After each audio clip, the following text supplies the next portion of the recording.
എല്ലാവർക്കും നമസ്കാരം. Footprints on the sands of crime എന്നൊരു ബുക്കുണ്ട്. ഈ ബുക്ക് എഴുതിയിട്ടുള്ളത് വളരെ പ്രശസ്തനായിട്ടുള്ള ഒരു പോലീസ് ഓഫീസറാണ്. അദ്ദേഹത്തിൻ്റെ പേര് DCP രമാകാന്ത് കുൽക്കർണി എന്നാണ്. ഇപ്പോൾ ചിലർക്ക് മുൻപ് ഈ പേര് എവിടെയോ കേട്ടതായിട്ട് ഒരു ഓർമ്മ വന്നു കാണും. അതെ, മുൻപ് ഒരു കഥയിൽ ഈ ചാനലിൽ തന്നെ നമ്മൾ ഇദ്ദേഹത്തെ ഒന്ന് പരിചയപ്പെട്ടിരുന്നു. അത് വേറെ ആരുടെയും കഥയിലല്ല, റിപ്പർ രാമൻ രാഘവിൻ്റെ.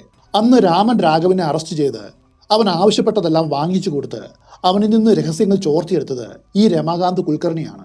ഈ ബുക്കിൽ രാമൻ രാഘവിനെ കുറിച്ച് മാത്രമല്ല, ഇന്ത്യയെ ഞെട്ടിച്ച അദ്ദേഹം അന്വേഷിച്ചിട്ടുള്ള വേറെയും നിരവധി കേസുകളെക്കുറിച്ച് പറയുന്നുണ്ട്. അതിൽ ഒന്നാണ് മൻവത്ത് മർഡേഴ്സ്. പല കാരണങ്ങൾ കൊണ്ടും ഇന്ത്യൻ ക്രിമിനൽ ഹിസ്റ്ററിയിൽ ഈ കേസ് വളരെ പ്രാധാന്യം അർഹിക്കുന്ന ഒന്നാണ്. അന്ധവിശ്വാസങ്ങൾ മനുഷ്യരെ എത്രത്തോളം മൃഗീയമാക്കും എന്നത് കൂടാതെ ഇന്ത്യൻ നിയമവ്യവസ്ഥയുടെ പരാജയവും ഈ കേസ് എടുത്തു പറയുന്നുണ്ട്. അതെ, മൻവത്ത് മർഡേഴ്സ് ആരെയും ഞെട്ടിക്കുന്ന ഒരു യഥാർത്ഥ കഥയാണ്. ആ കഥയിലേക്ക് ഏവർക്കും സ്വാഗതം.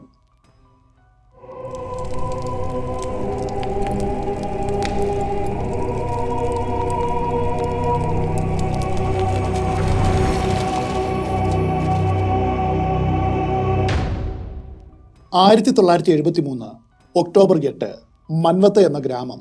35 വയസ്സുള്ള പാർവതി ഭായ് ഭരാട്ടെ എന്ന സ്ത്രീ പതിവ് പോലെ പുല്ലുകൾ മുറിക്കുവാനായിട്ട് പോയതായിരുന്നു. വളരെ ഉയരത്തിൽ ഏകദേശം 10 അടിയോളം പൊക്കമുള്ള പുല്ലുകളായിരുന്നു ആ പ്രദേശമാകമാനം. ഈ പുല്ലുകൾ മുറിച്ചെടുത്ത് അതിൻ്റെ തണ്ട് ചീകിയെടുത്ത് കുട്ടകളും അതുപോലെ മുറവും മറ്റും നിർമ്മിച്ചാണ് പാർവതിയും കുടുംബവും കഴിഞ്ഞു വരുന്നത്.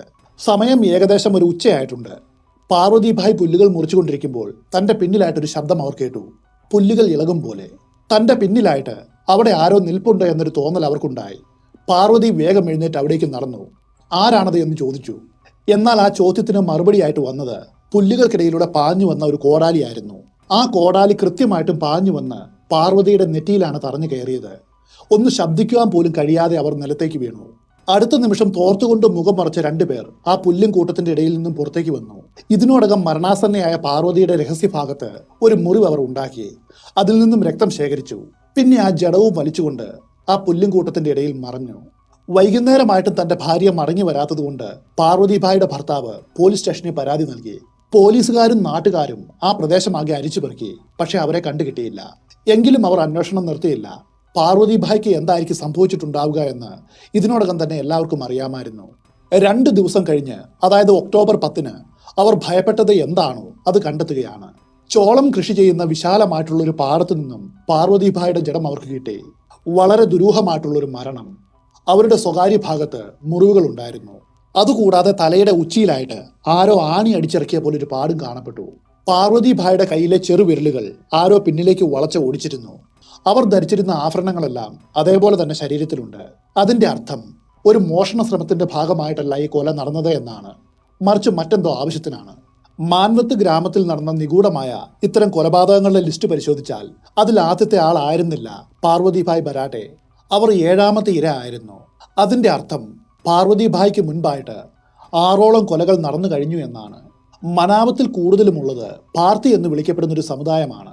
ബ്രിട്ടീഷുകാരുടെ കാലം മുതലേ ഇവരെ ഒരു ക്രിമിനൽ സമുദായമായിട്ടാണ് പരിഗണിച്ചു വന്നിട്ടുള്ളത്. വെറും 18 മാസത്തിന്റെ ഉള്ളിൽ 7ഓളം കൊലകളാണ് മനാവത്തിൽ നടന്നത്. ഇത് വലിയ ചർച്ചാ വിഷയമായി. മാധ്യമങ്ങൾ ഇത് ഏറ്റെടുത്തു. അതിനും ഒരു കാരണമുണ്ട്. ഈ കുറ്റകൃത്യങ്ങൾ നടന്നിട്ടുള്ള വർഷങ്ങളെടുത്താൽ 1972 to 73 വരദരാജ മുതലിയാരും അതുപോലെ മറ്റ് ക്രിമിനൽ ഗ്യാങ്ങുകളും വാർത്തകളിൽ ഇടം പിടിക്കുന്നത് ഇതിനും ശേഷമാണ്. അതിനു മുൻപ് ഏറ്റവും വിവാദപരമായിട്ടുള്ള വാർത്ത ഏതാണെന്ന് ചോദിച്ചാൽ അത് മനാവത്ത് മർഡേഴ്സ് ആണ്. നിയമസഭയിൽ വരെ ഇത് വലിയ ചർച്ചാ വിഷയമായി. പ്രതിപക്ഷം ആഞ്ഞടിച്ചു. അതുകൊണ്ട് ഏത് വിധേനയും ഈ നിഗൂഢത പരിഹരിച്ചേ മതിയാകൂ എന്ന അവസ്ഥയായി അന്നത്തെ ഭരണകക്ഷിക്ക്. ലോക്കൽ പോലീസ് അവരുടെ കഴിവിന്റെ പരമാവധി അന്വേഷിച്ചിട്ടും ഈ കേസിന് യാതൊരു തുമ്പും കണ്ടെത്തുവാൻ കഴിഞ്ഞില്ല. അതുകൊണ്ട് പുതിയൊരു ടീമിനെ അവിടേക്ക് നിയോഗിക്കുവാൻ സർക്കാർ തീരുമാനിക്കുകയാണ്. ഇങ്ങനെ ഒരു ആവശ്യം മുൻപിലേക്ക് വന്നപ്പോൾ എല്ലാവരുടെയും മനസ്സിൽ തെളിഞ്ഞു വന്നത് ഒരേ ഒരു മുഖമാണ്, രമാകാന്ത് കുൽക്കർണിയുടെ. അദ്ദേഹം അന്ന് മുംബൈ CID ആണ്. പ്രമാദമായിട്ടുള്ള പല കേസുകളും കൈകാര്യം ചെയ്യുന്ന സമയവുമാണ്. അങ്ങനെ ഇരിക്കെ രമാകാന്ത് കുൽക്കർണിക്ക് ഒരു സന്ദേശം വരികയാണ്. അന്നത്തെ ആഭ്യന്തരമന്ത്രിയായിരുന്ന ശരത് പവാറിന്റെ ഓഫീസിൽ നിന്നുമായിരുന്നു ആ സന്ദേശം അദ്ദേഹത്തെ തേടിയെത്തിയത്. രമാകാന്ത് കുൽക്കർണി എത്രയും വേഗം ശരത് പവാറിനെ കാണണം. അദ്ദേഹം വേഗം തന്നെ ശരത് പവാറിനെ സന്ധിച്ചു. അങ്ങനെയാണ് മാൻവത്തിൽ നടക്കുന്ന ഇത്തരം നിഗൂഢമായ കൊലപാതക പരമ്പരയുടെ രഹസ്യം കണ്ടെത്തുവാനുള്ള ചുമതല അദ്ദേഹത്തിന് കിട്ടുന്നത്. മഹാരാഷ്ട്രയിലെ ഒരു ജില്ലയാണ് പർഭാനി. ഈ പർഭാനി ജില്ലയിലാണ് മനാവത്ത് ഗ്രാമമുള്ളത്. മനാവത്ത്, നാസിക്, മാലൈഗ്രാം ഇതൊക്കെ അടുത്തടുത്ത് കിടക്കുന്ന ഗ്രാമങ്ങളാണ്. ബോംബെയിൽ നിന്നും മനാവത്ത് എന്ന കുഗ്രാമത്തിൽ എത്തിച്ചേരുവാനായിട്ട് ഏകദേശം 500-ലധികം കിലോമീറ്ററുകൾ യാത്ര ചെയ്യണം. എന്തായാലും ഉത്തരവ് കിട്ടിയ ഉടൻ തന്നെ CID സംഘം പുറപ്പെട്ടു. ആ സംഘത്തിൽ ഉണ്ടായിരുന്നത് ഇവരായിരുന്നു: രമാകാന്ത് കുൽക്കർണി, VV വഗേഡ്കർ, പിന്നെ ഒരു NM വാഗ്മൂറും. മനാവത്തിലെത്തിയ ശേഷം ലോക്കൽ പോലീസ് ഇതുവരെ ശേഖരിച്ച ഫൈൻഡിങ്സ് അദ്ദേഹം പരിശോധിച്ചു. CID സംഘം മനാവത്തിലെത്തുന്ന സമയത്ത് ആ ഗ്രാമത്തിന്റെ അവസ്ഥ വളരെ പരിതാപകരമായിരുന്നു. സമയം സന്ധ്യ കഴിഞ്ഞാൽ ആരും വീടുകൾക്ക് വെളിയിൽ ഇറങ്ങില്ല, പ്രത്യേകിച്ചും സ്ത്രീകളും കുട്ടികളും. ആർക്കും എപ്പോൾ എന്തു വേണമെങ്കിലും സംഭവിക്കാം. മാത്രവുമല്ല, മാൻവത്തിലുള്ള ആളുകൾക്ക് ഇതിനോടകം പോലീസിലുള്ള വിശ്വാസം നഷ്ടപ്പെട്ടു പോയിരുന്നു. ഒരു പോലീസുകാരനാണ് എന്നറിഞ്ഞാൽ കുടിക്കുവാൻ വെള്ളം പോലും കൊടുക്കില്ല. അതായിരുന്നു സ്ഥിതി. ഈ കൊലപാതക പരമ്പര ആരംഭിച്ചതിന്റെ തൊട്ടു പിന്നാലെ ലോക്കൽ പോലീസ് 2 വ്യക്തികളെ അറസ്റ്റ് ചെയ്തിരുന്നു. അവരുടെ പേരുകൾ ഇതാണ്: ഉത്തം റാവു ബർഗാട്ടെ, അയാളുടെ വെപ്പാട്ടിയായ രുക്മിണി ഭായ്. ഉത്തം റാവു ബർഗാട്ടെ അത്ര നിസാരക്കാരനല്ലായിരുന്നു. വളരെ സാധാരണമായിട്ടുള്ള ഒരു ചുറ്റുപാടിലാണ് അയാൾ വളർന്നത് എങ്കിലും ഇപ്പോൾ മനാവത്തിലെ ഏറ്റവും വലിയ ധനികൻ ഈ ബർഗാട്ടെയാണ്. ജീവിതത്തിന്റെ തുടക്കകാലത്ത് ഒരു പലചരക്ക് കടയിലായിരുന്നു അയാൾ ജോലി ചെയ്തത്. അതിനുശേഷം പഠിച്ചു, പിന്നെ രാഷ്ട്രീയത്തിലിറങ്ങി, പിന്നെ പടിപടിയായിട്ട് ഉയർന്ന് മുനിസിപ്പൽ ചെയർമാൻ വരെയായി. ഉത്തം റാവുവിന്റെ ആദ്യ ഭാര്യ മരിച്ചുപോയതാണ്. ആ ബന്ധത്തിലൊരു മകനുണ്ട്. അവന്റെ പേര് ജയന്ത്. രാഷ്ട്രീയക്കാരൻ എന്ന മുഖമൂടിയുടെ മറവിൽ അയാൾക്ക് വേറെയും ചില ബിസിനസ്സുകൾ ഉണ്ടായിരുന്നു. അതിൽ ഏറ്റവും പ്രധാനപ്പെട്ടതാണ് ചാരായം മാറ്റ്. ഉത്തം റാവു ഈ ബിസിനസ് തുടങ്ങുന്ന സമയത്ത് ഇതേ തൊഴിൽ ചെയ്യുന്ന വേറെയും ചിലരുണ്ടായിരുന്നു. അതിൽ പ്രധാനപ്പെട്ട ആളായിരുന്നു രുക്മിണി ഭായ്. രുക്മിണി ഭായിയുടെ ഭർത്താവ് നേരത്തെ മരിച്ചു പോയിരുന്നു. അവർക്ക് കുട്ടികളില്ല. വൈകാതെ ഇവർ തമ്മിൽ പരിചയപ്പെട്ടു. ഉത്തം റാവു ബർഗാട്ടെ രുക്മിണിയെ പരിചയപ്പെടുന്ന സമയത്ത് അയാൾ അപ്പോൾ മുനിസിപ്പൽ ചെയർമാൻ ആയിരുന്നില്ല. എന്തോ അഴിമതി ആരോപണത്തിന്റെ പേരിൽ അയാൾ പുറത്താക്കപ്പെട്ടതാണ്. രുക്മിണി ആകട്ടെ കാണുവാനായിട്ട് അതിസുന്ദരിയാണ്. ഇരുവരും തമ്മിൽ ഇഷ്ടത്തിലായി. വൈകാതെ ഒരുമിച്ചായി താമസം. രുക്മിണിക്ക് വേണ്ടിയിട്ട് മനാവത്തിൽ ഒരു വലിയ ബംഗ്ലാവ് തന്നെ അയാൾ നിർമ്മിച്ചു. ഒരുമിച്ച് ജീവിതം തുടങ്ങിയതോടെ ഇരുവരുടെയും ബിസിനസ്സും ഒന്നായി.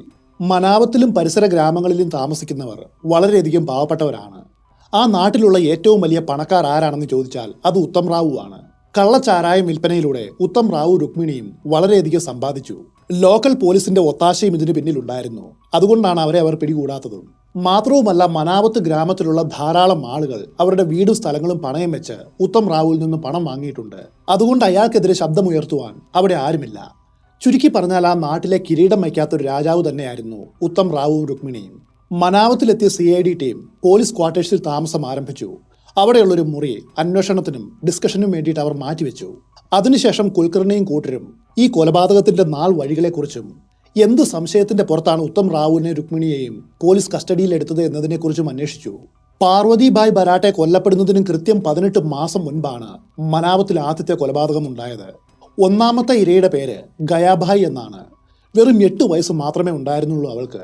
1972 നവംബർ 17 ഗയാഭായിയും മറ്റൊരു ആൺകുട്ടിയും കാലികളെ മേയിച്ചുകൊണ്ട് റോഡിലൂടെ പോവുകയായിരുന്നു. പശുക്കളെ നോക്കുന്നത് കൂടെയുള്ള ആൺകുട്ടിയാണ്. അവൻ പശുക്കളെയും തെളിച്ചുകൊണ്ട് മുൻപോട്ട് പോകുന്നു. തൊട്ടു പിന്നാലെ പശുക്കളുടെ ചാണകവും ശേഖരിച്ചുകൊണ്ട് ഗയാഭായിയുമുണ്ട്. അവരങ്ങനെ മുൻപോട്ട് പോകുമ്പോൾ ഗയാഭായി അല്പം പിന്നിലായിപ്പോയി. അല്പദൂരം മുൻപോട്ട് നടന്ന ശേഷം ആ ആൺകുട്ടി നോക്കിയപ്പോൾ ഗയാഭായിയെ കാണുന്നില്ല. അമ്പരപ്പോടെ അവൻ ആ പരിസരമാകെ തെരഞ്ഞു. പക്ഷെ അവളെ കണ്ടുകിട്ടിയില്ല. വേഗം തന്നെ അവൻ ഗയാഭായിയുടെ വീട്ടുകാരെ ഈ വിവരങ്ങൾ അറിയിച്ചു. ഗയാഭായിയുടെ വീട്ടുകാരും നാട്ടുകാരും കുട്ടിയെ എവിടെ വെച്ച് കാണാതായോ ആ പരിസരമാകെ അരിച്ചു പെറുക്കി. പക്ഷെ നിരാശയായിരുന്നു ഫലം. ഒടുവിൽ അവർ പോലീസിനെ അറിയിച്ചു. പോലീസും വന്ന് പരിശോധിച്ചു. ഉത്തം റാവു ബർഗാട്ടെയുടെ കൃഷിയിടത്തിന്റെ സമീപത്തു നിന്നുമായിരുന്നു ഗയാഭായ് അപ്രത്യക്ഷയായത്. ഗയാഭായ് കാണാതായിട്ട് 2 ദിവസം കഴിഞ്ഞ് നവംബർ 19 അവളുടെ ജഡം കണ്ടെത്തുകയാണ്. ഇവിടെ മറ്റൊരു കാര്യം എടുത്തു പറയേണ്ടതുണ്ട്. പോലീസും ഗയാഭായുടെ വീട്ടുകാരും നാട്ടുകാരും കുട്ടിയുടെ ജഡം ഇപ്പോൾ കണ്ടെത്തിയ പ്രദേശം മുഴുവനും നേരത്തെ അരിച്ചു പെറുക്കിയതാണ്. അപ്പോഴൊന്നും കുട്ടിയുടെ ജഡം അവിടെ ഉണ്ടായിരുന്നില്ല. അതിനുശേഷമാണ് ഗയാഭായിയുടെ ശരീരം പൊടുന്നനെ അവിടെ പ്രത്യക്ഷപ്പെട്ടത്. ഗയാഭായിയുടെ ജഡം കണ്ടെത്തിയ സ്ഥലത്ത് വന്ന് അന്വേഷണം നടത്തിയ CID ടീമിന് ഒരു കാര്യം മനസ്സിലായി. കുട്ടിയെ ഇവിടെ നിന്നും തട്ടിക്കൊണ്ടുപോയിട്ട് മറ്റെവിടെയോ വെച്ച് കൊലപ്പെടുത്തി. അതിനുശേഷം 2 ദിവസം കഴിഞ്ഞ് ജഡം ഇവിടെ കൊണ്ടുവന്ന് ഡംപ് ചെയ്തു. പോസ്റ്റ്മോർട്ടം റിപ്പോർട്ടിൽ ഗയാഭായിയുടെ മുഖവും ശരീരവും മൂർച്ചയുള്ള ആയുധം കൊണ്ട് മാരകമായിട്ട് വെട്ടിമുറിച്ചിരുന്നു. തിരിച്ചറിയുവാൻ പോലും കഴിയുന്ന സ്ഥിതിയിലായിരുന്നില്ല. ശരീരത്തിലെ ഒരു മറുക് വെച്ചാണ് ഗയാഭായിയുടെ പിതാവ് അവളെ തിരിച്ചറിഞ്ഞത്. 7ാമത്തെ ഇരയായ പാർവതിഭായുടെ ശരീരത്തിൽ കാണപ്പെട്ട അതേ അടയാളങ്ങൾ ഈ കുട്ടിയുടെ ജഡത്തിലും ഉണ്ടായിരുന്നു. ഗയാഭായുടെ തലയിൽ മൂർച്ചയുള്ള എന്തോ ആയുധം ഉപയോഗിച്ച് ഒരു ഓട്ടയിട്ടിരുന്നു. അവളുടെ 2 ചെറുവിരലുകളും പിന്നിലേക്ക് വളച്ചൊടിച്ചിരുന്നു. മാത്രവുമല്ല, രഹസ്യഭാഗത്ത് മുറി ഉണ്ടാക്കിയിട്ട് രക്തം അവിടെ നിന്നും ഊറ്റിയെടുത്തിരുന്നു. ഇതെല്ലാം സൂചിപ്പിക്കുന്നത് ഒരു റിച്വൽ കില്ലിംഗ് ആണ്, അതായത് നരബലി. സ്പോട്ടിലെത്തി അന്വേഷണം നടത്തുമ്പോഴാണ് രമാകാന്ത് കുൽക്കർണിയുടെ കണ്ണിൽ ആ കാഴ്ചപ്പെട്ടത്. അല്പം ദൂരെയായിട്ട് ഒരു കരിവേലമരം നിൽപ്പുണ്ട്.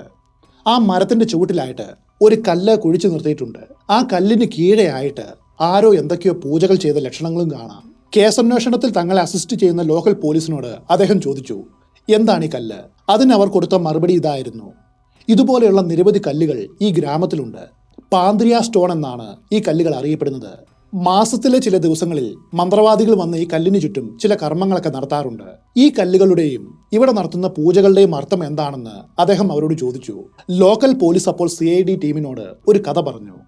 ഏതാനും നൂറ്റാണ്ടുകൾ പഴക്കമുള്ള ഒരു കഥ. ആ കഥയാകട്ടെ ചരിത്രപരമായിട്ട് വളരെ ശരിയുമാണ്. 16-ാം നൂറ്റാണ്ടിൽ അഹമ്മദ് നഗർ സുൽത്താനറ്റിന്റെ കാലത്ത് ഇന്ന് പർബാനി ജില്ല എന്നറിയപ്പെടുന്ന പ്രദേശത്ത് വലിയൊരു ആക്രമണമുണ്ടായി. ആ കാലത്ത് ഈ പ്രദേശം ആകമാനം നോക്കിയാലും ഏറ്റവും അധികം ധനികർ ജീവിച്ചിരുന്നത് മനാവത്ത് ഗ്രാമത്തിലായിരുന്നു. ഈ ആക്രമണത്തെ ഭയന്ന് ഇവിടെ ഉണ്ടായിരുന്ന ആളുകളെല്ലാം മറ്റു പല സ്ഥലങ്ങളിലേക്ക് പലായനം ചെയ്തു. എന്നാൽ പുറപ്പെടും മുൻപായിട്ട് അവർ മറ്റൊരു കാര്യം ചെയ്തിരുന്നു. തങ്ങളുടെ വിലപിടിപ്പുള്ള സമ്പത്തെല്ലാം ശേഖരിച്ച് പല സ്ഥലങ്ങളിലായിട്ട് കുഴിച്ചിട്ടു. അതിന് മുകളിലായിട്ട് ഇത്തരം കല്ലുകൾ നാട്ടി നിർത്തി. ഈ കല്ലുകളാണ് പിന്നീട് പാന്ത്രിയ സ്റ്റോൺസ് എന്നറിയപ്പെട്ടത്. മനാവത്ത് ഗ്രാമത്തിൽ ഇത്തരം 11ഓളം പാന്ത്രിയ സ്റ്റോണുകളുണ്ട്. കാലക്രമേണ പിന്നീട് വന്ന ആളുകൾ ഈ കല്ലുകൾക്ക് ചുറ്റുമായിട്ട് അമ്പലം പോലെയുള്ള ചില സ്ട്രക്ചറുകൾ പണിതു. ഇത്തരം കല്ലുകൾക്ക് ചുറ്റുമുള്ള പ്രദേശത്തെ വിളിക്കുന്നത് പാന്ത്രിയ സോൺ എന്നാണ്. ഇങ്ങനെയുള്ള പാന്ത്രിയ സോണിന്റെ ഉള്ളിലായിട്ട് എവിടെയോ വിലമതിക്കുവാൻ കഴിയാത്ത നിധിശേഖരം മറിഞ്ഞു കിടപ്പുണ്ടെന്ന് ഗ്രാമത്തിലുള്ളവർ ഉറച്ചു വിശ്വസിക്കുന്നു. അതുകൊണ്ട് തന്നെ ഇത്തരം കല്ലുകൾ നിൽക്കുന്ന സ്ഥലത്തിന്റെ ഉടമസ്ഥർ നിധി കണ്ടെത്തുവാനായിട്ട് നിരവധി കർമ്മങ്ങൾ മന്ത്രവാദികളെ കൊണ്ട് ചെയ്യിപ്പിക്കാറുണ്ട്. പാന്ത്രിയ സ്റ്റോൺ നിൽക്കുന്ന സ്ഥലത്തിന്റെ ഉടമസ്ഥർ നിധി കണ്ടെത്തുവാനായിട്ട് നിരവധി കുഴികൾ എടുത്തിരുന്നു. അത്തരം നിരവധി കുഴികൾ അവിടെ കാണാം. ഇങ്ങനെയുള്ള നിരവധി കുഴികൾ അവിടെ ഉണ്ടെങ്കിലും ആർക്കെങ്കിലും നിധി കിട്ടിയതായിട്ട് യാതൊരു അറിവുമില്ല. എന്നാൽ ജനങ്ങളുടെ ഈ അന്ധവിശ്വാസം മറ്റൊരു കൂട്ടർക്ക് വരുമാനമായിരുന്നു. അത് വേറെ ആരുമല്ല, മന്ത്രവാദികളാണ്. മനാവത്ത് ഗ്രാമത്തിലെ പല മന്ത്രവാദികളുടെ ഉപജീവന മാർഗം ജനങ്ങളുടെ ഇത്തരം വിശ്വാസമായിരുന്നു. അവർ അവിടെ നിധിയുണ്ട്, ഇവിടെ നിധിയുണ്ട്, ചില കർമ്മങ്ങൾ ചെയ്യുകയാണെങ്കിൽ ഈ നിധി പൊന്തി വരുമെന്ന് പറഞ്ഞ് പാന്ത്രിയ സോൺ നിൽക്കുന്ന സ്ഥലത്തിന്റെ ഉടമകളെ വിശ്വസിപ്പിക്കും. എന്നിട്ട് അവരെ കൊണ്ട് ചില കർമ്മങ്ങൾ ചെയ്യിക്കും. അതിനായിട്ട് വലിയൊരു തുക പ്രതിഫലവും വാങ്ങും. മൻവത്ത് ഗ്രാമത്തിൽ നടക്കുന്ന ഇത്തരം അനാചാരങ്ങളെക്കുറിച്ച് അറിഞ്ഞ കുൽക്കർണി ലോക്കൽ പോലീസിനോട് ആദ്യം ചോദിച്ച ചോദ്യം ഇതാണ്: ഈ ഗ്രാമത്തിലെ ഏറ്റവും വലിയ മന്ത്രവാദി ആരാണ്? അവർ എല്ലാവരും ഒന്നുപോലെ പറഞ്ഞു, കാച്ചുപാക്കു. അയാളാണ് ഈ നാട്ടിലെ ഏറ്റവും വലിയ മന്ത്രവാദി. നിധിമോഹികളായിട്ടുള്ള സ്ഥല ഉടമകൾ അയാളെ കൊണ്ടാണ് ആഭിചാര കർമ്മങ്ങൾ ചെയ്യിക്കുന്നത്. CID ടീം ലോക്കൽ പോലീസിനോട് എത്രയും വേഗം കാച്ചുപാക്കുവിനെ കണ്ടെത്തി ചോദ്യം ചെയ്യലിനായിട്ട് കൂട്ടിക്കൊണ്ടുവരുവാൻ ആവശ്യപ്പെട്ടു. ലോക്കൽ പോലീസ് ഇന്നുവരെയും ഇത്തരമൊരു സാധ്യതയെക്കുറിച്ച് ചിന്തിച്ചിട്ട് പോലുമില്ല. സത്യത്തിൽ ഈ കേസ് വഴിതിരിഞ്ഞു പോയത് ഇവിടം മുതലാണ്. മൻവത്തിൽ നടക്കുന്ന കൊലകൾക്ക് പിന്നിൽ ആഭിചാരത്തിന് പങ്കുണ്ടോ എന്ന് കുൽക്കർണി ബലമായിട്ട് സംശയിച്ചിരുന്നു. അതുകൊണ്ടാണ് നാട്ടിലെ മന്ത്രവാദികൾക്ക് ഇതിൽ പങ്കുണ്ടോ എന്ന് അന്വേഷിക്കുവാനായിട്ട് അദ്ദേഹം തീരുമാനിച്ചത്. ഇതുവരെയുമുള്ള കേസ് ഫയലുകൾ പഠിച്ച CID ടീമിന് നല്ല ഉറപ്പുണ്ടായിരുന്നു, ഈ നാട്ടിൽ തന്നെയുള്ള ആരോ ആണ് ഇതിനു പിന്നിൽ. ആ വ്യക്തിക്ക് ഈ ഗ്രാമം ഉള്ളം കൈയിലെ രേഖകൾ പോലെ പരിചിതമാണ്. മൻവത്തിലെ ഊടുവഴികൾ ഏതൊക്കെയാണ്, ഇന്ന കൃഷിയിടങ്ങൾ ആരുടെയൊക്കെയാണ്. മാത്രവുമല്ല, കൊലയാളിക്ക് അല്ലെങ്കിൽ കൊലയാളികൾക്ക് ഈ ജഡം ഒളിപ്പിച്ചു വെക്കണമെന്ന് യാതൊരു താല്പര്യവുമില്ല. അതുകൊണ്ടാണ് അവർ രണ്ടാമത് എല്ലാവരും കാണും വിധം ജഡം ഉപേക്ഷിക്കുന്നത്. ഈ സാധ്യതകളെല്ലാം പരിഗണിക്കുമ്പോൾ കിട്ടുന്ന ഉത്തരം ഇതാണ്: കൊലയാളി നിശ്ചയമായിട്ടും മൻവത്തിലുള്ള ആൾ തന്നെയാണ്. ലോക്കൽ പോലീസ് ഈ കേസിനെ എത്ര നിസ്സാരമായിട്ടാണ് കണ്ടത് എന്നതിന് മറ്റൊരു ഉദാഹരണം പറയാം. പോസ്റ്റ്മോർട്ടം റിപ്പോർട്ടിൽ ഗയാഭായുടെ മൂക്കിന്റെ ഉള്ളിലായിട്ട് ഒരു പഞ്ഞി ഉണ്ടായിരുന്നു. മൻവത്ത് ഗ്രാമം ഒന്നടങ്കം പരിശോധിച്ചാലും ആ ഇനം പഞ്ഞി കൃഷി ചെയ്യുന്നത് ഒരേ ഒരാളെ ഉള്ളൂ, ഉത്തം റാവു ബരാട്ടെ. മാത്രവുമല്ല, ഓരോ കൊലപാതകത്തിനു മുൻപും അയാളുടെ വീടിന്റെ ഭാഗത്തു നിന്നും മന്ത്രോച്ചാരണങ്ങളുടെ ശബ്ദവും അതുപോലെ അവിടെ എന്തൊക്കെയോ പൂജകൾ ചെയ്തതിന്റെ ലക്ഷണവും കാണപ്പെട്ടിരുന്നു. മൂന്നാമത്തെ കൊലയ്ക്ക് ശേഷം ഇത്തരം ദുർബലമായിട്ടുള്ള തെളിവുകൾ കൂടി ഉൾപ്പെടുത്തിയാണ് പോലീസ് അയാളെ അറസ്റ്റ് ചെയ്ത് കോടതി ഹാജരാക്കിയത്. എന്നാൽ ഒരു വക്കീലിന് വളരെ നിസ്സാരമായിട്ട് അട്ടിമറിക്കാവുന്ന തെളിവുകൾ മാത്രമാണിത്. അയാൾക്ക് വേണമെങ്കിൽ ഇങ്ങനെ വാദിക്കാം: ഈ തെളിവുകളൊന്നും പ്രതി എന്ന് ആരോപിക്കപ്പെടുന്ന എൻ്റെ കക്ഷിയുമായിട്ട് ബന്ധിപ്പിക്കുവാനായിട്ട് മതിയായ തെളിവുകളെയല്ല. ഒരു പക്ഷേ കൊലയാളി വേറെ ആരെങ്കിലും ആയിരിക്കാം. അയാൾ കൊല ചെയ്ത ശേഷം കുട്ടിയെ ചുമന്നുകൊണ്ട് വന്നത് ഉത്തം റാവുവിന്റെ പറമ്പിൽ കൂടിയായിരിക്കും. ആ സമയത്തായിരിക്കാം ആ പഞ്ഞി കുട്ടിയുടെ മൂക്കിൽ കയറി പറ്റിയത്. അതുപോലെ മാന്ത്രിക കർമ്മങ്ങൾ ഈ ഗ്രാമത്തിലുള്ള പലരും നിധി കിട്ടുമെന്ന പ്രതീക്ഷയിൽ ഇത്തരം കർമ്മങ്ങൾ നടത്താറുണ്ട്. അതുപോലെ ഉത്തം റാവുവും ചെയ്തിരിക്കാം എന്ന് വിചാരിച്ച ഈ മരണങ്ങൾക്കെല്ലാം പിന്നിൽ അയാളാണെന്ന് എങ്ങനെ ഉറപ്പിച്ച് പറയുവാനായിട്ട് കഴിയും? ഞാൻ ഈ പറഞ്ഞതൊക്കെ തന്നെയാണ് അന്ന് കോടതിയിൽ സംഭവിച്ചത്. മനാവത്തിൽ നടന്ന മൂന്നാമത്തെ കൊലയ്ക്ക് ശേഷം പോലീസ് സംശയത്തിന്റെ പേരിൽ ഇവരെ അറസ്റ്റ് ചെയ്തു. എന്നാൽ അവർ ജയിലിൽ കിടക്കുന്ന സമയത്തും മനാവത്തിൽ മരണങ്ങൾ തുറന്നുകൊണ്ടേയിരുന്നു. ഒടുവിൽ കോടതിയിൽ ഇത്തരം ദുർബലമായിട്ടുള്ള തെളിവുകൾ അടക്കം അവരെ ഹാജരാക്കിയപ്പോൾ കോടതി അവരെ വെറുതെ വിടുകയാണ് ചെയ്തത്. എന്നാൽ ലോക്കൽ പോലീസിന് ഈ കേസിൽ മറ്റൊരു കാര്യം കൂടി സാധിച്ചെടുക്കുവാൻ കഴിഞ്ഞു. ഇനിയൊരു കോടതി ഉത്തരവ് ഉണ്ടാവും വരെ ഇരുവരും മനാവത്തിൽ പ്രവേശിക്കരുത്. അതുകൊണ്ട് ഉത്തം റാവുവും ഭാര്യയും കഴിയുന്നത് ഇപ്പോൾ പർബാനിയിലാണ്. പർബാനി ഒരു ജില്ലയാണെങ്കിലും ആ പേരിൽ അവിടെ ഒരു പട്ടണമുണ്ട്. അവിടെ ഒരു വീടെടുത്ത് വാടകയ്ക്ക് താമസിച്ചു വരികയാണവർ.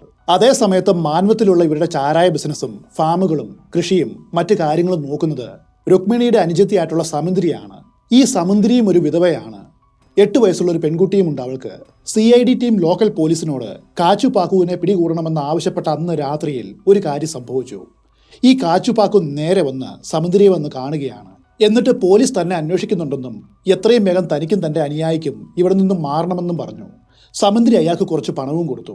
ആ പണവും വാങ്ങിക്കൊണ്ട് കാച്ചു പാക്കുവും അയാളുടെ അനുചരനും മൻവത്ത് ഗ്രാമത്തിൽ നിന്നും അപ്രത്യക്ഷമായി. പോലീസ് ഗ്രാമമാകെ അരിച്ചു പെറുക്കിയിട്ടും കാച്ചു പാക്കുവിനെ കണ്ടുപിടിക്കാൻ കഴിഞ്ഞില്ല. അയാളുടെ ഈ പ്രവൃത്തി CID ടീമിൽ വലിയ സംശയമുണ്ടാക്കി. കാച്ചു പാക്കുവിന് ഇവിടെ നടന്നു വരുന്ന കൊലകളുമായിട്ട് എന്തെങ്കിലും ബന്ധമുണ്ടായിരിക്കുമെന്ന് അവർ അനുമാനിച്ചു. രണ്ടാമത്തെ വ്യക്തിം 10 വയസ്സുള്ള ഷക്കീല ഭാനു ആയിരുന്നു. 1973 ജനുവരി 17 അവൾ അപ്രത്യക്ഷയായത്. ഷക്കീല ഭാനുവിനെ അവസാനമായിട്ട് കണ്ടത് രഘു എന്നു പേരുള്ള ഒരു കുട്ടിയായിരുന്നു. അവൻ സ്കൂൾ വിട്ടു വരുന്ന സമയത്ത് ഷക്കീല ഒരു പുളിമരത്തിനിട്ട് കല്ലുകൾ പെറുക്കി എറിയുന്ന കാഴ്ചയാണ് അവൻ കണ്ടത്. കാണാതായി 2 ദിവസത്തിനു ശേഷം ഒരു മരത്തിന്റെ ചുവട്ടിൽ നിന്നും ഷക്കീലയുടെ ജഡം പോലീസിന് കിട്ടി. മുൻപ് കണ്ട 2 കൊലകളുടെയും ആവർത്തനം തന്നെയായിരുന്നു ഇവിടെയും. ഷക്കീലയുടെ ഉച്ചിയിലായിട്ട് ആണി അടിച്ചിറക്കിയ പാടുണ്ട്. അവളുടെ രഹസ്യഭാഗത്തു നിന്നും രക്തം എടുത്തിട്ടുണ്ട്. മാത്രവുമല്ല, കൊല്ലപ്പെട്ട ശേഷം കുട്ടിയെ ആരോ ദുരുപയോഗം ചെയ്തിട്ടുണ്ട്. ഒന്നാമത്തെ ഇരയായ ദയാഭായുടെ കാര്യത്തിലും ഇത് സംഭവിച്ചിരുന്നു. ഷക്കീല ബാനുവിന്റെ മരണത്തിന് മറ്റൊരു പ്രത്യേകതയും ഉണ്ടായിരുന്നു. പോസ്റ്റ്മോർട്ടം റിപ്പോർട്ടിൽ കുട്ടിയുടെ വായിൽ നിന്നും ബ്രെഡിന്റെ ഏതാനും അംശങ്ങൾ കണ്ടെത്തി. അതിൽ നിന്നും CID ടീം അനുമാനിച്ചത് ഇതാണ്: സ്കൂൾ വിട്ടു വരുന്ന സമയത്ത് വിശന്നപ്പോഴായിരിക്കണം ഷക്കീല പുളിയിന്മേൽ എറിഞ്ഞത്. ആ സമയത്ത് ബ്രെഡ് കാട്ടി ആരോ അവളെ ആകർഷിച്ചിട്ടുണ്ട്. വിശന്നു വലഞ്ഞ കുട്ടി ആർത്തിയോടെ ബ്രെഡ് തിന്നുന്ന സമയത്താണ് ആരോ അവളെ കഴുത്തി ഞെരിച്ച് കൊലപ്പെടുത്തിയത്. അതിനുശേഷം ജഡം ദുരുപയോഗം ചെയ്തു. എന്നിട്ട് മറ്റെവിടേക്ക് കൊണ്ടുപോയി. 2 ദിവസം കഴിഞ്ഞ് ഈ മരത്തിന്റെ ചുവട്ടിൽ ഉപേക്ഷിക്കുകയും ചെയ്തു. ഷക്കീലയുടെ ജഡം കണ്ടെത്തിയ സ്ഥലത്തിന്റെ ഉടമസ്ഥനെ രമാകാന്ത് ചോദ്യം ചെയ്തു. അയാൾക്ക് ഇതിൽ യാതൊരു പങ്കുമില്ല എന്ന് അവർക്ക് മനസ്സിലായി. ഈ മർഡർ നടക്കുന്ന സമയത്ത് ആ മനുഷ്യൻ ഈ നാട്ടിൽ പോലും ഇല്ലായിരുന്നു. എന്നാൽ ഈ കർഷകനിൽ നിന്നും മറ്റൊരു ഇൻഫർമേഷൻ CID ടീമിന് കിട്ടി. ഉത്തം റാവുവിനെ പോലെ നിധിമോഹിയായിട്ടുള്ള മറ്റൊരു വ്യക്തിയും മൻവത്ത് ഗ്രാമത്തിലുണ്ടായിരുന്നു. അയാളുടെ പേര് ശ്രീരംഗം ബരാത്ത എന്നാണ്. ശ്രീരംഗം ബരാത്തയുടെ പറമ്പിലും ഒരു പാന്ത്രിയ സ്റ്റോൺ ഉണ്ട്. തന്റെ കൃഷിയിടത്തിൽ നിധി കിട്ടുമെന്ന പ്രതീക്ഷയിൽ അയാൾ പലയിടത്തും കുഴി കുഴിച്ചിട്ടുമുണ്ട്. പിന്നെ അവരുടെ അന്വേഷണം ആ വഴിക്കായി. ശ്രീരംഗം ബരാത്തയെ CID ടീം ചോദ്യം ചെയ്തു. വൈകാതെ അയാൾക്കും ഇതിൽ യാതൊരു പങ്കുമില്ല എന്ന് അവർക്ക് മനസ്സിലായി. ശ്രീരംഗം ബരാത്തയെ ചോദ്യം ചെയ്തപ്പോൾ മറ്റു ചില കാര്യങ്ങൾ കൂടി കുൽക്കർണിയും കൂട്ടരും അറിയുകയാണ്. ഇപ്പോൾ ഒളിവിൽ പോയിരിക്കുന്ന കാച്ചു പാക്ക് തന്നെയാണ് നിധി എടുക്കുവാൻ വേണ്ട മാന്ത്രിക കർമ്മങ്ങൾ ശ്രീരംഗം ബരാത്തയ്ക്ക് വേണ്ടി ചെയ്തുകൊണ്ടിരുന്നത്. കാച്ചു പാക്കുവിന്റെ നിർദ്ദേശപ്രകാരം അയാൾ നിരവധി ആടുകളെ ബലി കഴിച്ചു. പറമ്പിൽ പലയിടത്തായിട്ട് കുഴി കുഴിച്ചു. പക്ഷെ നിധി മാത്രം കിട്ടിയില്ല. ഇതിനിടയിൽ ഒരു കാര്യം കാച്ചു പാക്കു ശ്രീരംഗം ബരാത്തയോട് പറഞ്ഞിരുന്നു: നിധി കിട്ടണമെങ്കിൽ ഒരു പെൺകുട്ടിയുടെ രക്തം പാന്ത്രിയ സ്റ്റോണിൽ തളിക്കണം. എങ്കിൽ മാത്രമാണ് നിധി പൊന്തി വരൂ. എന്നാൽ ശ്രീരംഗം ബരാത്ത അതിന് തയ്യാറായിരുന്നില്ല. ആടിനെ ബലി കഴിച്ചുള്ള കർമ്മമൊക്കെ മതി, ആളുകളെ ബലി കൊടുത്തുള്ള കർമ്മമൊന്നും തനിക്ക് വേണ്ട എന്ന് അയാൾ തീർത്തു പറഞ്ഞു. ചോദ്യം ചെയ്യലിന് ശേഷം അയാളെയും വിട്ടയച്ചു. ഇനി ഈ കേസ് മുൻപോട്ട് പോകണമെങ്കിൽ കാച്ചു പാക്കുവിനെ പിടികൂടിയേ മതിയാവൂ. ആ ഒരു ടേണിംഗ് പോയിന്റിൽ എത്തി നിൽക്കുകയാണ് CID ടീം ഇപ്പോൾ. കാച്ചു പാക്കുവിനെ അത്ര എളുപ്പമൊന്നും പിടികൂടുവാൻ കഴിയില്ല എന്ന് രമാകാന്ത് കുൽക്കർണിക്ക് മനസ്സിലായി. അവൻ ഒളിച്ചിരിക്കുന്ന മാളത്തിൽ പോയിട്ട് അവനെ പിടികൂടുന്നതിനു പകരം അവനെ മാളത്തിൽ നിന്നും സ്വമേധയാ പുറത്തേക്ക് ഇറക്കണം. അതിനു വേണ്ടിയിട്ടൊരു പദ്ധതി ഇവർ തയ്യാറാക്കി. പോലീസും CID ടീമും മൻവത്തിലിറങ്ങി അന്വേഷിച്ചാൽ കാച്ചു പാക്കു എവിടെയാണുള്ളതെന്ന് ഒരു ഇൻഫർമേഷനും കിട്ടില്ല. അവർക്കറിയാമെങ്കിൽ പോലും അവരത് പറയില്ല. കാരണം ഒരു ദുർമാന്ത്രികൻ എന്ന നിലയിലാണ് അയാൾ ആ നാട്ടിൽ പ്രശസ്തനായിരിക്കുന്നത്. അങ്ങനെയുള്ള ഒരാളെ ഒറ്റിക്കൊടുത്താൽ അയാൾ തനിക്കും കുടുംബത്തിനും ദോഷകരമായിട്ട് എന്തെങ്കിലും ചെയ്യുമോ എന്ന ഭയം എല്ലാവർക്കുമുണ്ട്. എന്നാൽ ആ നാട്ടുകാരനായിട്ടുള്ള ഒരാൾ പോലീസുമായിട്ട് സഹകരിച്ചാൽ നിസാരമായിട്ട് അയാളെ കൊടുക്കുവാനായിട്ട് സാധിക്കും. കുൽക്കർണിയും കൂട്ടരും അതിനു വേണ്ടിയിട്ട് ശ്രീരംഗ റാവുവിനെ സ്റ്റേഷനിലേക്ക് വിളിപ്പിച്ചു. എന്നിട്ടൊരു കാര്യം ആവശ്യപ്പെട്ടു. അയാളുടെ പറമ്പിൽ നിധി എടുക്കുവാനായിട്ട് ഒരു പൂജ കൂടി ചെയ്യണമെന്ന് പറഞ്ഞ് കാച്ചു പാക്കുവിനെ വിളിച്ചു വരുത്തണം. ബാക്കി കാര്യങ്ങൾ പോലീസ് കൈകാര്യം ചെയ്തുകൊള്ളും. ആദ്യമൊക്കെ ശ്രീരംഗ റാവു ഇതിന് സമ്മതിച്ചില്ല.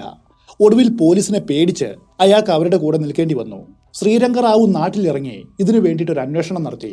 അധികം വൈകാതെ കാച്ചു പാക്കുവിന്റെ അനുയായിയെ അയാൾ കണ്ടുമുട്ടി. നിധി എടുക്കുവാനായിട്ടൊരു പൂജ ചെയ്യണമെന്ന ആവശ്യം ഈ അനുയായിയുടെ അയാൾ പറഞ്ഞു. അയാൾ വഴി കാച്ചു പാക്കുവും വിവരമറിഞ്ഞു. അങ്ങനെ ആ പൂജയ്ക്ക് വേണ്ട ദിവസം തീരുമാനിക്കപ്പെടുകയാണ്. ഇന്ന ദിവസം കാച്ചു പാക്കു മന്ത്രവാദം ചെയ്യുവാനായിട്ട് തന്റെ പറമ്പിൽ എത്തുമെന്ന് ശ്രീരംഗറാവു പോലീസിനെ അറിയിച്ചു. അന്ന് രാത്രിയിൽ CID ടീമും പോലീസും കാച്ചു പാക്കു വരികയാണെങ്കിൽ അവനെ പിടികൂടുവാനായിട്ട് ശ്രീരംഗറാവുവിന്റെ പറമ്പിന്റെ പല ഭാഗത്തായിട്ട് ഒളിച്ചിരുന്നു. അന്ന് രാത്രിയിൽ ഏകദേശം ഒരു 11 മണിയായപ്പോൾ ഇരുട്ടിന്റെ മറപറ്റി കാച്ചു പാക്കുവും അനുയായിയും അവിടേക്ക് വരികയാണ്. അയാൾക്ക് യാതൊരു സംശയം തോന്നാതിരിക്കുവാനായിട്ട് ബലി കൊടുക്കുവാനുള്ള ആടിനെയും അവിടെ കെട്ടി നിർത്തിയിരുന്നു. എന്നാൽ മന്ത്രവാദി അടുത്തു വന്നതും ശ്രീരംഗറാവുവിന്റെ മനസ്സ് മാറി. അയാൾ ശബ്ദം വളരെ താഴ്ത്തി കാച്ചുപാക്കുവിനോട് ഇങ്ങനെ പറഞ്ഞു, പോലീസ് ചുറ്റിനുമുണ്ട്, എത്രയും വേഗം ഓടി രക്ഷപ്പെട്ടു. അടുത്ത നിമിഷം കാച്ചുപാക്കുവും അനുയായിയും അവിടെ നിന്നും ഓടി രക്ഷപ്പെടുകയാണ്. CID ടീമും പോലീസും പിന്നാലെ പാഞ്ഞെങ്കിലും അവരെ പിടികൂടുവാനായിട്ട് കഴിഞ്ഞില്ല.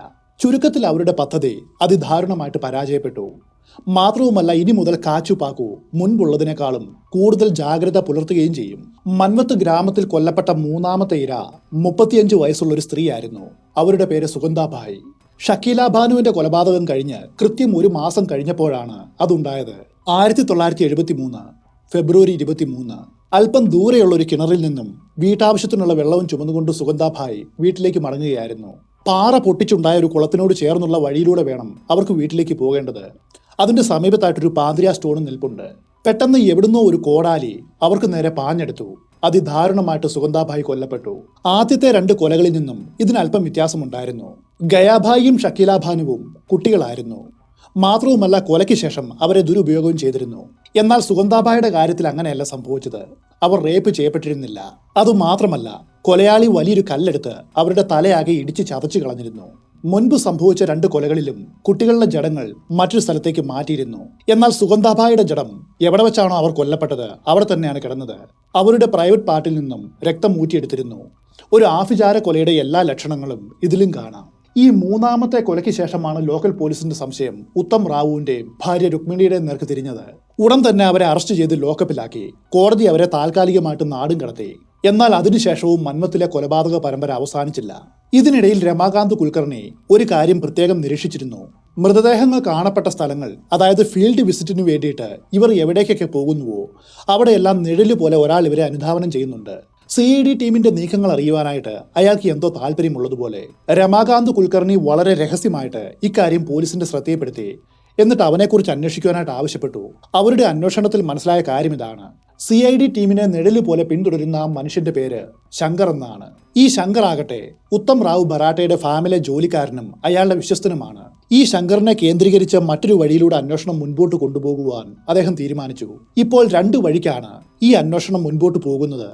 1 കാച്ചു പാക്കുവിനെ കേന്ദ്രീകരിച്ച്, 2 ശങ്കറിനെ കേന്ദ്രീകരിച്ച്. ശങ്കറിനെ ഫോളോ ചെയ്യുവാനും അവന്റെ ഉദ്ദേശം എന്താണെന്ന് മനസ്സിലാക്കുവാനും മൻവത്ത് സ്റ്റേഷനിലെ ഒരു കോൺസ്റ്റബിളിനെ അദ്ദേഹം ചുമതലപ്പെടുത്തി. ഈ കോൺസ്റ്റബിൾ ആകട്ടെ അടുത്ത കാലത്താണ് മൻവത്ത് സ്റ്റേഷനിലേക്ക് സ്ഥലം മാറി വന്നത്. അതുകൊണ്ട് ഗ്രാമത്തിലുള്ള അധികം ആർക്കും അയാളെ അറിയില്ല. അതുകൊണ്ടാണ് ശങ്കറിനെ ഫോളോ ചെയ്യുവാനുള്ള ചുമതല ഈ കോൺസ്റ്റബിളിനെ അദ്ദേഹം ഏൽപ്പിച്ചത്. അയാൾ അത് വളരെ വൃത്തിയായിട്ട് ചെയ്യുകയും ചെയ്തു. മൻവത്ത് ഗ്രാമത്തിൽ കൊല്ലപ്പെട്ട 4ാമത്തെ ഇരയുടെ പേര് നസീമ എന്നാണ്. ഇതും ഒരു കുട്ടിയാണ്. വെറും 9 വയസ്സേ പ്രായമുള്ളൂ. 1973 ഏപ്രിൽ 13 ആ ദുരന്തമുണ്ടായത്. മൻവത്ത് ഗ്രാമത്തിലെ ചുട്ടുപൊള്ളുന്ന മൺവഴിയിലൂടെ നസീമ ഏകയായിട്ട് നടന്നു വരികയായിരുന്നു. അപ്പോൾ ഒരു കാളവണ്ടി വന്ന് അവളുടെ മുൻപിൽ നിന്നു. മോളെ, നീ വീട്ടിലേക്കല്ലേ? ഞങ്ങളും ആ വഴിക്കാണ് പോകുന്നത്. വണ്ടിയിൽ കയറിക്കോളൂ. അത്രയും ദൂരം നടക്കാതെ കഴിക്കാമല്ലോ എന്ന് വണ്ടിയിലുണ്ടായിരുന്നവർ കുട്ടിയോട് പറഞ്ഞു. നസീമ വളരെ സന്തോഷത്തോടെ ആ കാളവണ്ടിയിൽ കയറി. പിന്നെ ആരും അവളെ ജീവനോടെ കണ്ടിട്ടില്ല.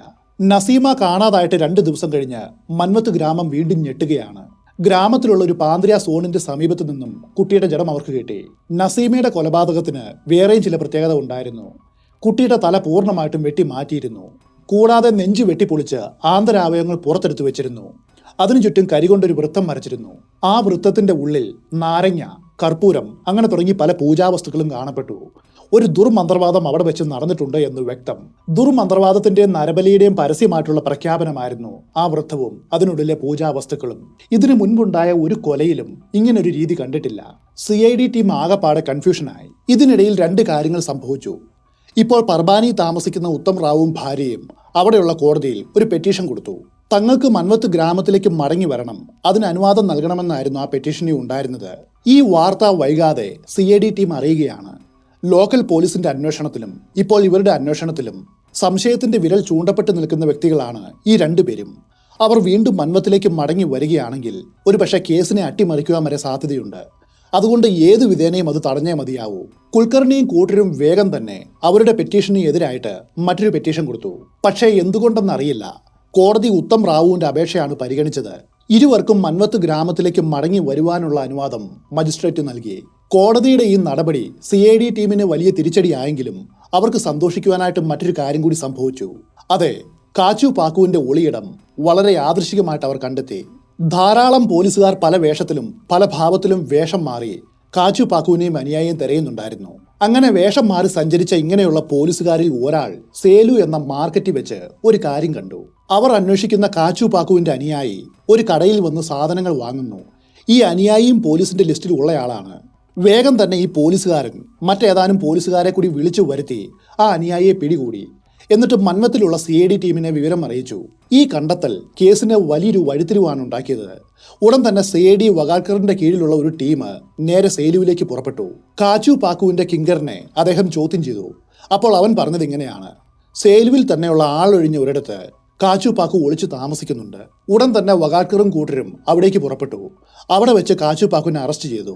അവനെ മൻവത്ത് ഗ്രാമത്തിലൂടെ മടക്കിക്കൊണ്ടുവരുന്ന സമയത്ത് വഗേൽക്കർ മറ്റൊരു കാര്യം കൂടി ചെയ്തു. കാച്ചു പാക്കുവിന്റെ 2 കൈകളും നീളമുള്ള ഒരു കയർ കൊണ്ട് കൂട്ടിക്കെട്ടി. എന്നിട്ട് അവനെ ജീപ്പിൽ നിന്നും ഇറക്കി വിട്ടു. ജീപ്പ് മെല്ലെ മുൻപോട്ട് പോയി. ആ കയറിന്റെ മറ്റേ അറ്റം ജീപ്പിന്റെ ഉള്ളിലിരിക്കുന്ന പോലീസുകാരുടെ കൈകളിലാണ്. പരസ്യമായിട്ട് കാച്ചു പാക്കുവിനെ മൻവത്ത് ഗ്രാമത്തിലൂടെ അവർ നടത്തിക്കൊണ്ടുവന്നു. ഈ നടപടിയിലൂടെ ആ നാട്ടിലുള്ള അന്ധവിശ്വാസികളായിട്ടുള്ള ജനങ്ങൾക്ക് ഒരു മെസ്സേജ് കൊടുക്കുകയായിരുന്നു അവർ. എത്ര വലിയ ഭീകരനാണെങ്കിലും അവനെ പോലീസ് പിടികൂടിയിരിക്കും. ജനങ്ങൾക്ക് കാച്ചു പാക്കുവിനോടുള്ള ഭയം ഇല്ലാതാക്കുവാനും ഇതുമൂലം കഴിഞ്ഞു. ഇതേ തുടർന്ന് ധൈര്യസമേതം ആരെങ്കിലും മുൻപോട്ട് വന്ന് നിർണായകമായിട്ടുള്ള വിവരങ്ങൾ കൈമാറുമെന്നാണ് പോലീസ് വിചാരിച്ചത്. പക്ഷെ അങ്ങനെയൊന്നും ഉണ്ടായില്ല. 2 ദിവസത്തോളം പോലീസ് കാച്ചു പാക്കുവിനെ ഒരു റൂമിൽ അടച്ചുപൂട്ടി. ഒരു ചോദ്യവും ചോദിച്ചില്ല. 2ാമത്തെ ദിവസം കുൽക്കർണി ആ റൂമിലേക്ക് കടന്നു വരികയാണ്. കാച്ചു പാക്കുവിനെ ചോദ്യം ചെയ്തപ്പോൾ രമാകാന്ത് കുൽക്കർണി സ്വപ്നത്തിൽ പോലും വിചാരിക്കാത്ത ചില കാര്യങ്ങളാണ് പുറത്തേക്ക് വന്നത്. ഇവന്റെ യഥാർത്ഥ പേര് കച്ചാ ലതീബ് എന്നാണ്. ജനങ്ങൾ കാച്ചു പാക്കു എന്ന് വിളിക്കുന്നു. ആ നാട്ടിലെ ഏറ്റവും വലിയ മന്ത്രവാദിയായിട്ടാണ് ഇവൻ അറിയപ്പെടുന്നത്.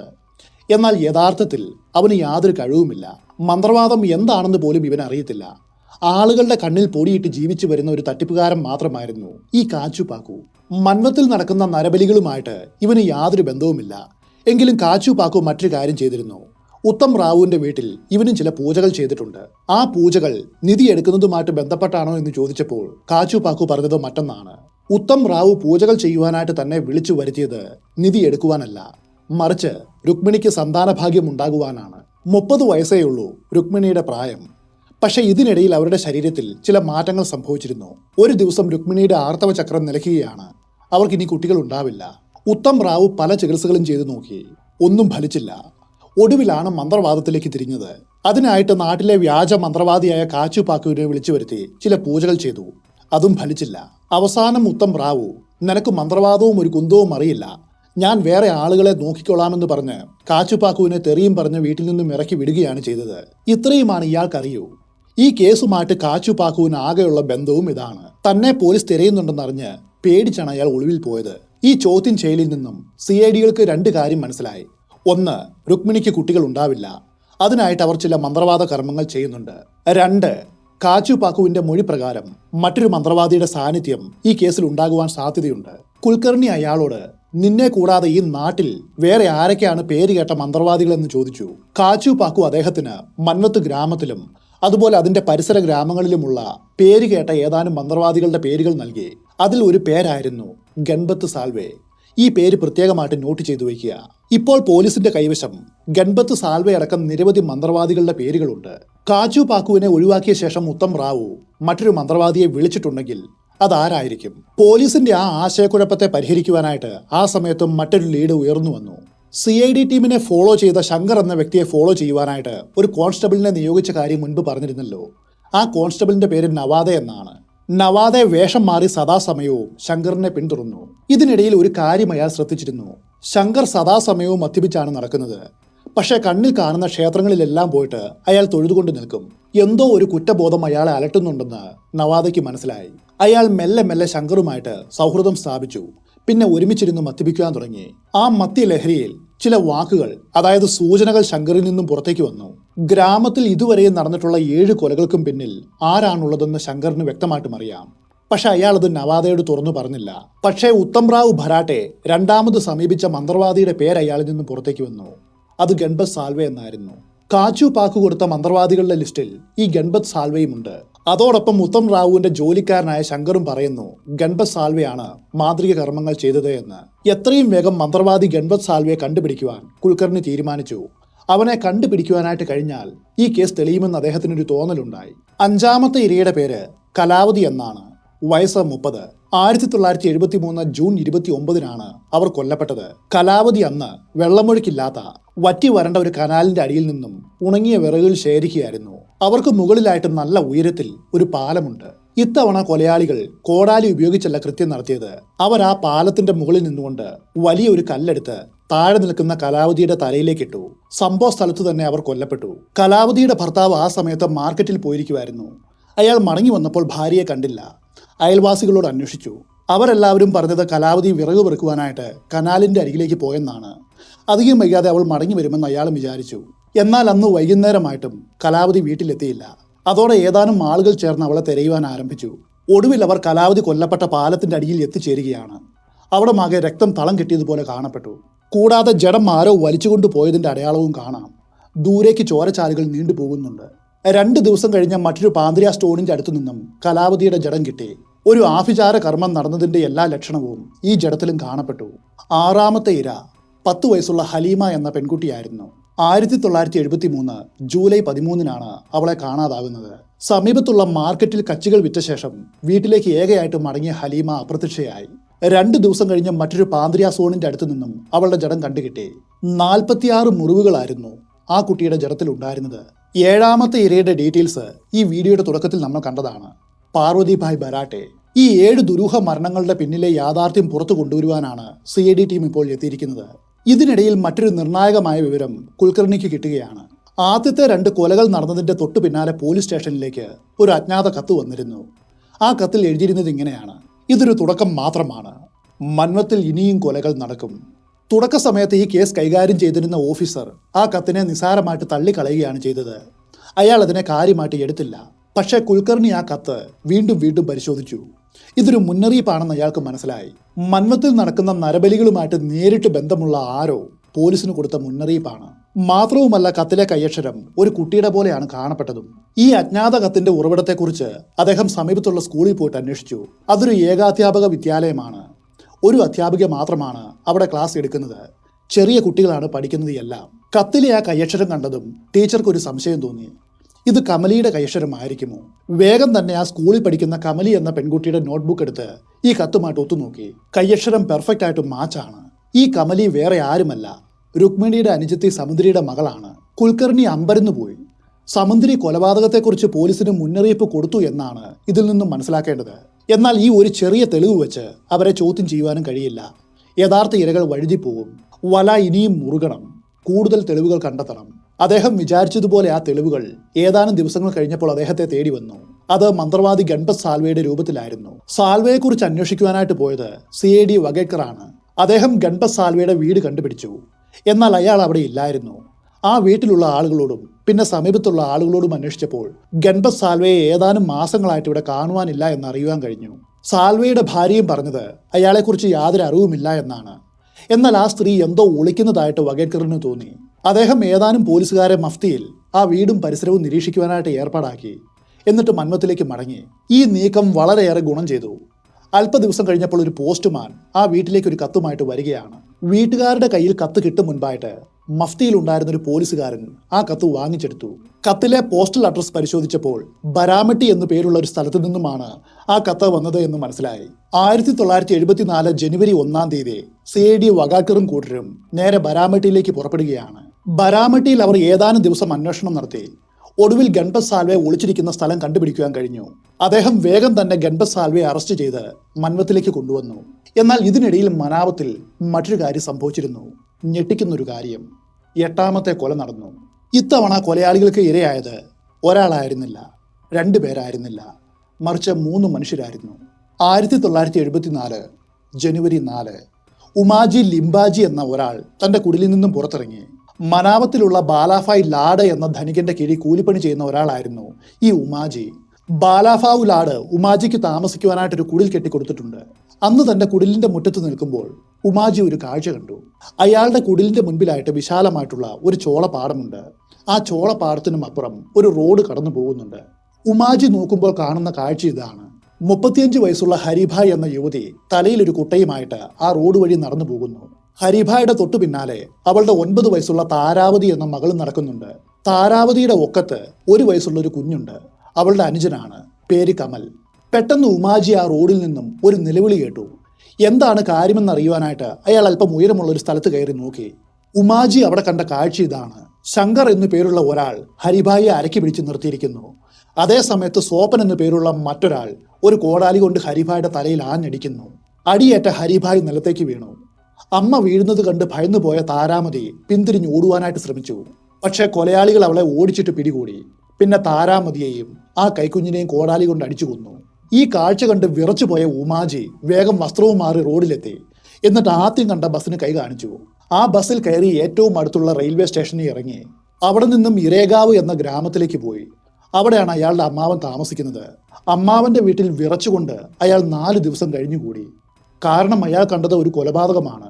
1 വയസ്സുള്ള ഒരു കുട്ടിയടക്കം 3 പേരെ അരുങ്കൊല ചെയ്യുന്ന കാഴ്ചയാണ് അയാൾ കണ്ടത്.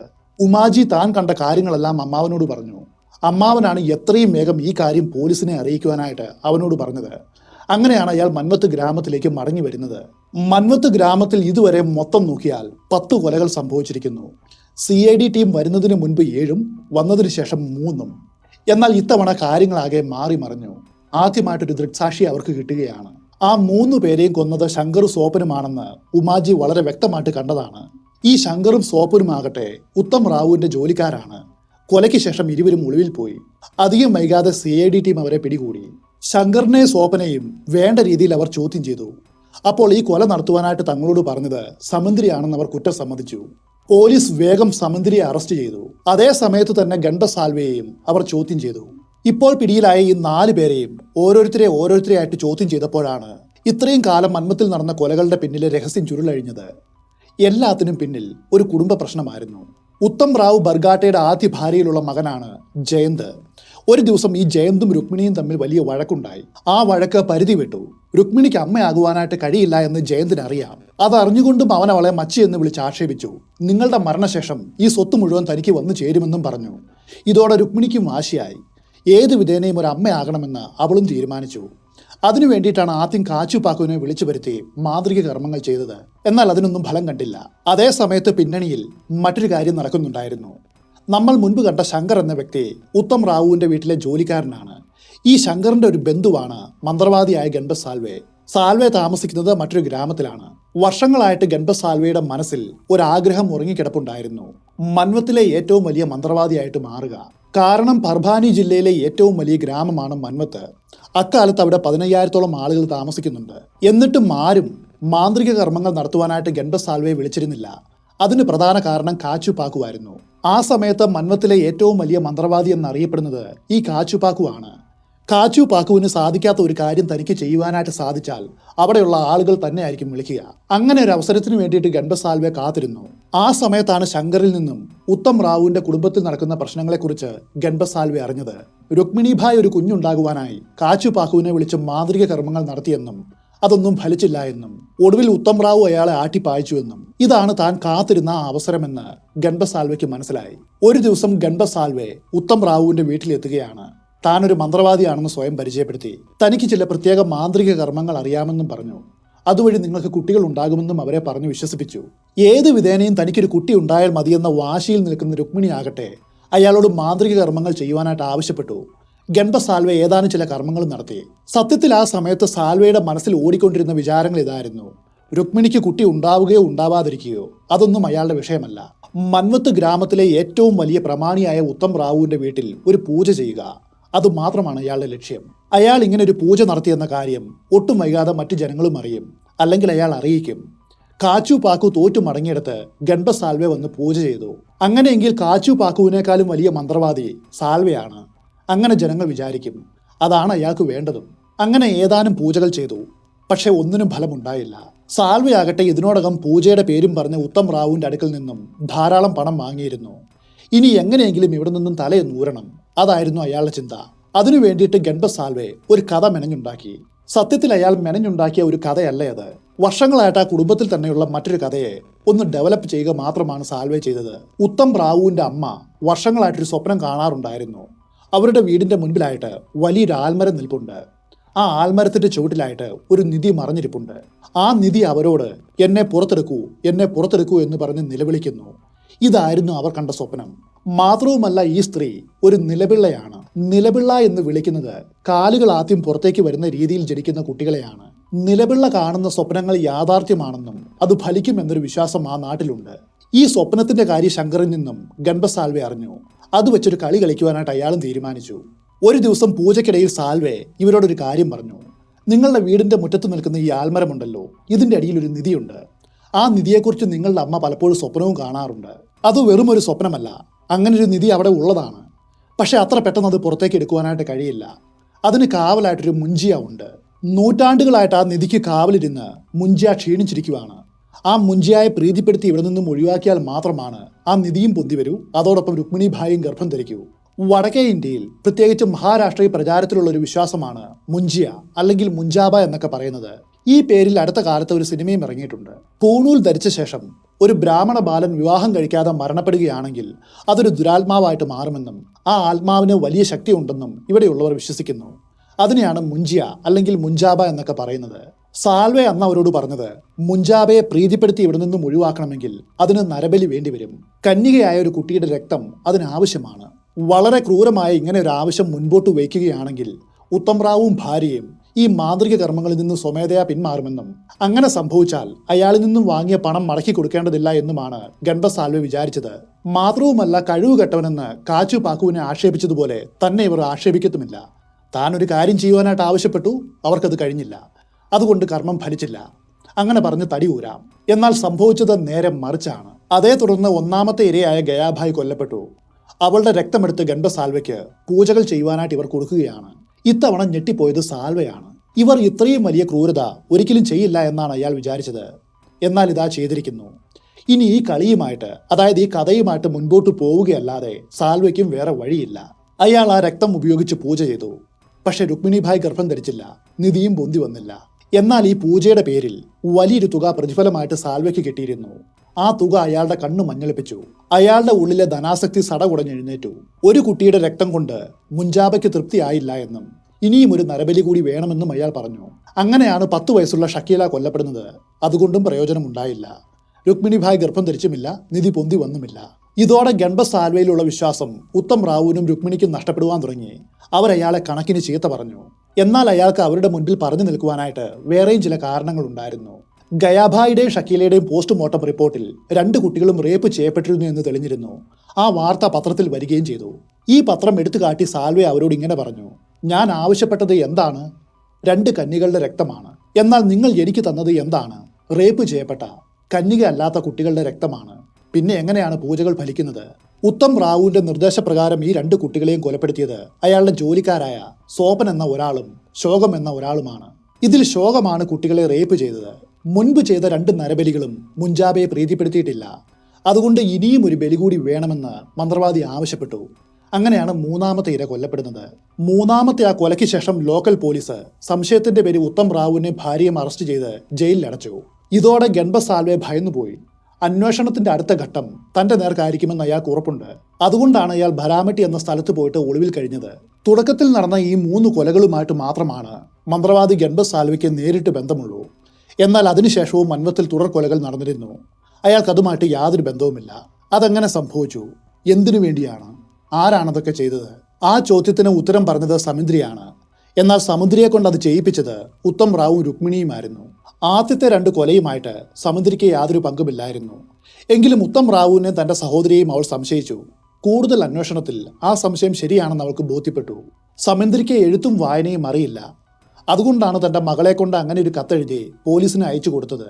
ജയിലിൽ അടയ്ക്കപ്പെട്ട സഹോദരിയും ഭർത്താവിനെയും കാണുവാനായിട്ട് സമുദ്രി ഒരിക്കൽ ജയിലിൽ പോയിരുന്നു. അപ്പോൾ ഉത്തം റാവു രുക്മിണിയും സമുദ്രിയോട് ഒരു കാര്യം ആവശ്യപ്പെട്ടു.